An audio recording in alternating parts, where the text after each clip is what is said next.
Today we're going to talk about how to paint our clay cat. Now, painting clay is a lot different than painting paper, so make sure that you listen so that you know the differences. You're going to notice that your cat looks different than it did last time. It's no longer gray and squishy.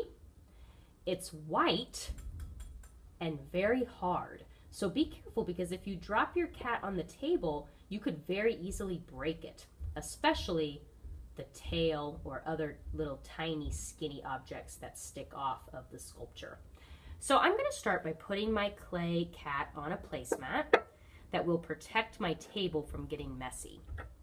We're going to be using our clay paintbrushes today, and we're going to be using watercolor paint in order to color our cat. Now you can choose whatever colors you like to paint your cat, but I'm going to do this one sort of a more realistic cat. So I'm going to start with some black, putting some water into that color and giving it a little tickle to get the paint working. And I'm going to make sure my brush is not too drippy, because paint really likes to drip on clay projects, especially since it's three-dimensional. It's not a flat surface, so the paint is going to kind of do weird stuff sometimes. I'm just going to start covering up my sculpture with paint. And it's pretty interesting because you're going to notice that the paint dries very quickly on the clay. And I'm going to do a little fancy something on the tail here. I'm going to give it kind of a striped tail, black and white stripes.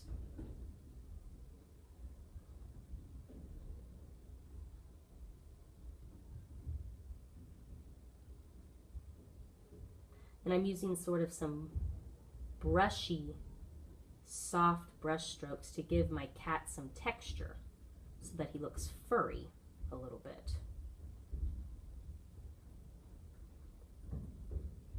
And I'm just going to keep going, coloring in all the parts of my cat that I want to be black. Now I'm just finishing up a few details of my cat. So I switched to a smaller brush now because I wanted to do some details around the eyes and other parts of the face that require a tiny little brush. The big brush would not work for these areas.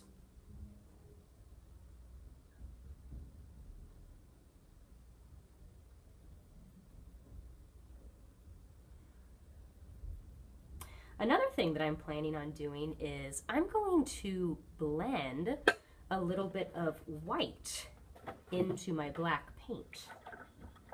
This is going to create some gray color. So I'm just going to take that white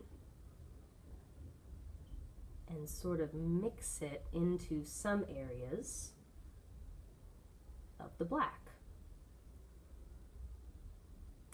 You can also put orange on top of black if you're wanting to get sort of a brown color. Orange and black mixed together work really good.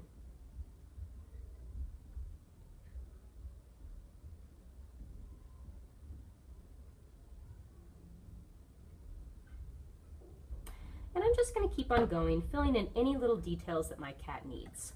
I think that I'm going to choose to do I think I'll do turquoise eyes for this cat. This is another part that needs a tiny brush. And I'm going to have to really concentrate.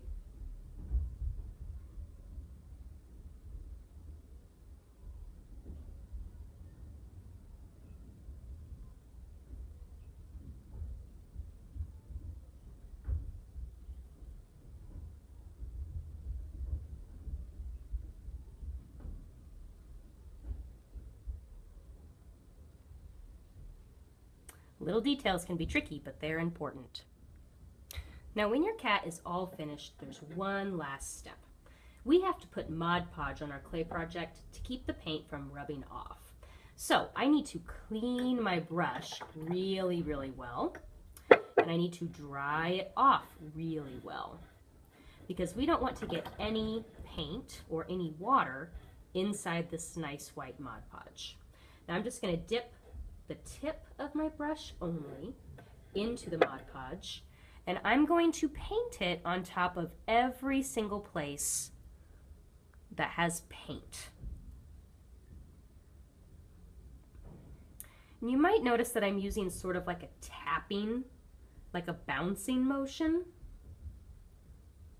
And the reason I'm doing that is because I don't want to smear the paint around, and I don't want to hurt my brush by scrubbing too hard.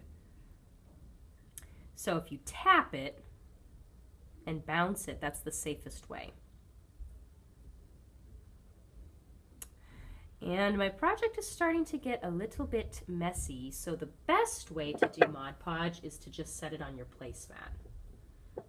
And then you can reach all the places that you need to. Because our project is three-dimensional, we need to make sure that we turn it from the front, from the back, and from the sides.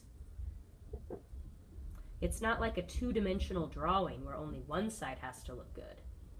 Three-dimensional projects have to look good from all sides. So you're going to be doing a lot of turning today.